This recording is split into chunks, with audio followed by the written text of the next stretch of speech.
جی، سابق حکمران جماعت کی جانب سے پاک فورسز کے خلاف منفی پروپیگنڈا اور ہرزہ سرائی کے کرنے پر مقامی شہریوں کا احتجاجی مظاہرہ۔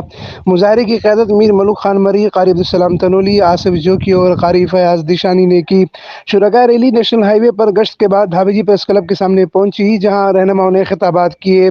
مقررین کا کہنا تھا کہ افواج پاکستان وطن کے بنیادی جغرافیائی سرحدوں کے امین ہیں۔ سیاست کی آڑ میں ان پر منفی پروپیگنڈا کرنا وطن کی ساکھ خراب کرنے کے مترادف ہے، جس سے بیرونی اور اندرونی خطرات لاحق ہو سکتے ہیں۔ شرکائے ریلی افواج پاکستان زندہ باد کے نعرے بھی لگاتی رہی۔